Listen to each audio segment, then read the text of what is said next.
Now, before we get into the mess, you guys know we have to talk about our sponsor, thickleave-in.com. You guys know that I've been using this conditioner for the past 2 months, and I absolutely love it. And y'all, my favorite thing about this company is that they're Black owned. You guys know that we have been supporting Black businesses all 2021, and this is no different. The owner of Thick started the company because she saw a lack of authentic hair representation in the media, and so she quit her job to pursue Thick Leave-In as a way to bridge the gap. And for that, we must support. Check them out at thickleave-in.com. So we got to talk about Miss Eva Marcille. And I'm kind of disappointed in Eva because I'm like, girl, okay, maybe once you're off the show, Housewives of Atlanta, I'll maybe start to like you again, but I just don't. Okay, I just don't. She was on the cover of Hello Beautiful magazine, and I believe the magazine was released around a week ago. You guys know that I have been sick, so I do apologize for not keeping up with the news. Eva looks absolutely stunning, okay? Everything is gorgeous, from her outfit to her hair to her makeup, her eyes, the pose, the photography, like, it's beautiful. But inside the magazine, in her little feature, she's talking about this nappy-headed situation from 3 years ago, okay? Remember a couple of seasons ago on the Real Housewives of Atlanta, she got upset with a couple of the women and called them nappy-headed hoes, okay? Y'all know she received a lot of backlash because you calling Black women nappy-headed? Like, girl, who told you to do that? And y'all, 3 years later, in this magazine article, she's doubling down on it and basically saying, just because you have darker skin than me does not mean that you can dictate what I can do and what I can say. And y'all, I am not exaggerating that statement. I'm literally paraphrasing it from Eva Marcille's own words, okay? And so on this little nappy-headed situation in the magazine, she said, nappy head is something that I say that I have and my daughter also has until we comb it out. Okay, and so she's trying to let y'all know that, you know, I have nappy hair, my daughter has nappy hair, you have nappy hair, the woman across the street has nappy hair. Everybody has nappy hair, so why are we getting offended about it, right? She says, I am a Black woman, and it is a colloquialism that we have used. She says, you will not dictate, because your skin is a little darker than mine, what colloquialisms I can and cannot use. Now, I'm going to go ahead and repeat that line because that's where my title comes from. A lot of y'all be talking about, oh, I'm doing clickbait. No, girl. Okay, what's in the title is exactly what the hell we talking about, so don't try it. She said, you will not dictate, because your skin is a little darker than mine, what colloquialisms I can and cannot use. That is a very hard word to say, so excuse me if I'm not saying it right, but y'all know what the hell I'm talking about. Then in this article from the Atlanta Black Star that talks about the situation, they say that Marcille in the article in the magazine expressed that, you know, she attended a historically Black college, Clark Atlanta University here in Atlanta. She has 2 brothers who, one is light skinned, one is dark skinned. She has 2 Black parents. And so she says because of all of that, that grants her the right to use the term nappy headed. Now, you guys, this is the part that I just couldn't deal with. Okay, she said that she questioned former RHOA co-star Miss Portia Williams, okay, and why she didn't receive the same flack when she called Kenya Moore ashy in season 5 following a heated argument. Marcille said she called Williams out because she felt the criticism she received from Portia was hypocritical. Eva's basically saying, why can't I say nappy-headed and Portia can say bye ashy? Now, how did Portia get into this? Okay, you hate Portia so bad. You hate this girl so bad.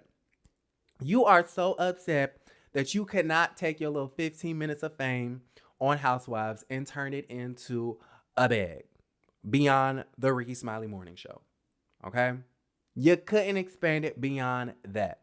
You hate this girl so bad because she called you out on calling her baby ugly, which you did. Okay, you compared her baby to the father, and it wasn't in an endearing or a complimentary way. Sis, you did it throwing shade. It's more of how you said it and not what you said. Okay, so I hope you guys in the back are really following what I'm saying. But how you gonna ask Why can Portia say ashy and I can't say nappy-headed? Eva, I don't know. Go ask Ricky Smiley. Go ask Ricky. Okay, go ask somebody because you really need to be educated. Eva went on to say that you will not dictate my speech as a black woman. You will not shun me or quiet me. I am not mixed. I am not biracial. I'm black. I'm going to say what I want to say to my community and in my language. And that's just that on period. Okay. And so when I read this, I was extremely disappointed because I'm like, okay, Eva, I hear you, but you sound so just bitter about the situation. Okay, you sound offended that other people are offended, which kind of really doesn't make any sense. And I'm just trying to figure out where the hell she's coming from. So first things first, my take on the situation. Eva, you used the term nappy-headed as an insult. Okay, you used it as an insult, which basically means you were trying to offend. You knew what the hell you was doing, okay? So why are you shocked and surprised and questioning why others are offended when you used a derogatory phrase in a derogatory way? That's like me calling somebody dumb, they get upset about it, and then I'm questioning, well, why are you upset? I only called you dumb. Maybe because that's derogatory, maybe because it's mean, maybe because it wasn't kind, it wasn't nice. Okay, y'all give me some more synonyms. Like, it was insulting, sis. Okay, that's why people are offended. That's why people didn't like what you said, because it was offensive. Now, with that being said, I agree that she can use the phrase because she is black, okay? In the same way that black people have used the N-word and black people like Portia have used ashy. I do agree with that. You can use the term and you can use the phrase all you want to, but to negate the fact that the phrase is offensive to certain people is unacceptable. Okay, that's unacceptable. If it's offensive to someone, who are you to say you can't be offended? Like, no one's trying to dictate you. We really could care less what you say and what you don't say. I don't think people are really paying attention like that. However, if someone's offended, then they're offended. Going back to the N-word example, us as a community, we can take back the word all we want to and we can use it towards each other all we want to. But if someone says it to me, I have every right to be offended by that. And that's the concept that Eva fails to understand. Girl, you can say whatever you want to say, but we can be offended at whatever we want to be offended at. Okay? Now, before we log off, I did want to very quickly talk about this BET Presents The Encore because a lot of you guys have been DMing me, texting me, calling me, talking about some, oh my God, did you see the encore? Is you going to talk about it? How did you feel about this, that, and the third? After giving in to all the DMs, I finally watched the show today. And I ain't got no regrets. Okay, the show is really good. 2 snaps to Carlos King because this one is really good. And so, if you don't know, the Encore on BET is basically a show that brings, old girl group members from back in the day together in a house. I believe it's 9 of them. And they're trying to create a R&B super girl group, right? Now, they're living in this mansion for 30 days, and at the end of the 30 days, the ladies in the house are supposed to be finished with an album and are supposed to be ready to perform a little performance, right? Y'all, this is a mess. Okay, this whole show is a hot-ass mess, and I loved every second of it. Okay, I got my entire life. I was cackling the hell up because that scene with Pamela... The scene with Pamela dancing, I could not. Okay, I could not. But when they showed that lady dancing, I lost it. Okay, I absolutely lost it. And so here are my thoughts. First off, the twins from Cherish are mean. They're beautiful. They can sing, but they're so full of themselves. Like, I'm going to need them to bring it on down.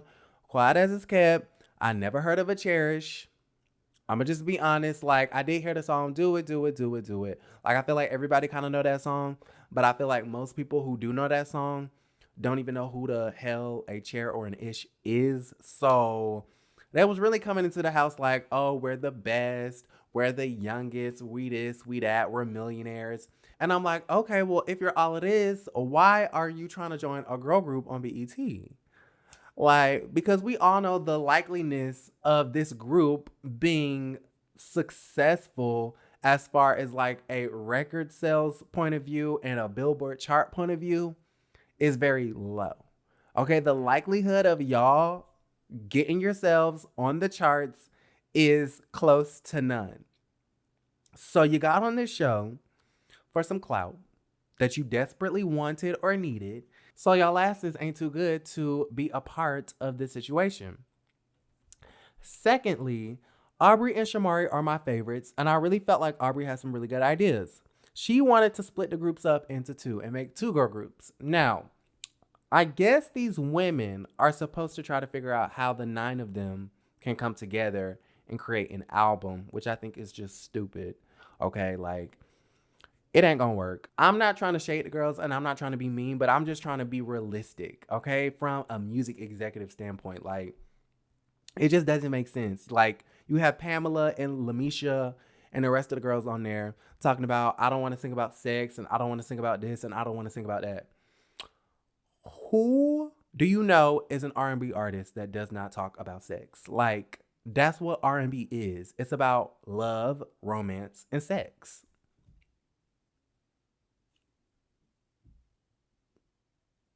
I was confused. So I think Aubrey had a really, good idea. And she was like, y'all do one group and then we'll do another group. And so I thought the idea was really good. In my humble opinion, Lamisha need to go. Okay, Miss Lamisha, I think she's from 702 if I'm not mistaken. I'm not sure. She need to go. Okay, I'm sorry, but the vocals ain't there. And then, she can't dance. So why are you here? Why are you here? I don't understand. Lamisha need to go. No disrespect to her legacy and what she's done in the past, because I respect all of these women and what they've done, even though I'm kind of ignorant about the situation, because a lot of these groups like Total, 702 Cherish, I have never heard of. The only ones I've ever heard of is Black, barely, okay, because y'all know I'm a Housewives stan. And then Danny D. Kane, and then Cheetah Girls and 3LW, barely. No disrespect, but I just kind of feel like Lamisha need to go. I feel as though if I was on the show, if I was in Keely's position and I'm like, okay, I'm finna be creative director, Lamisha, you gotta go home. Irish baby. That damn Irish. No disrespect to her contributions to R&B girl groups, but she is by far the worst singer in this bitch. Irish need to go home. Pamela, baby, you need to go home. I love Pamela's spirit. I love her attitude. She's super positive. She's peaceful. She's loving. Like, Pamela is everything. If this was America's Next Great Pastor, Pamela would win the show, but it's not. And it was pretty evident to me that the lady needed to go home, because I was appalled at how she was dancing. So, and then Keely, girl, you need to go. Okay, you need to go. If you don't want to be in a group, then you need to go. Keely is funny though. Who else? What's going on? Aubrey, I think she could make the cut. Okay, it looks like Aubrey's gonna make the band. The twins from Cherish, whatever their names is, Fallon and somebody else, they can make the cut. Nevia, however you say it, I like her. She reminds me a lot of Countess Vaughn. Okay, did anybody else get that vibe? I think she's beautiful. I think she's an okay singer, and I feel like she's an okay dancer. And I feel like she can make the cut. And then Shamari, to me, is like the ringleader in a very subtle way. I think Shamari has the bangiest body. Okay, I think Shamari has the best personality. And I think Shamari can dance and sing her ass off. And so Shamari can definitely make the cut. So I don't know. What did you guys think about the situation? I thought the show was really good. The drama was good. I will definitely be tuning in next week, or wait, it come on tonight. Yeah, I'll be tuning in tonight for the all new episode. So Carlos King, you did it again, my friend. Okay, you did it again. I'm gonna go ahead and wrap it up right here. If you guys like the video, give it a thumbs up. Subscribe to the YouTube channel, and I will see you guys a little bit later. Love you, and don't forget to create a great day.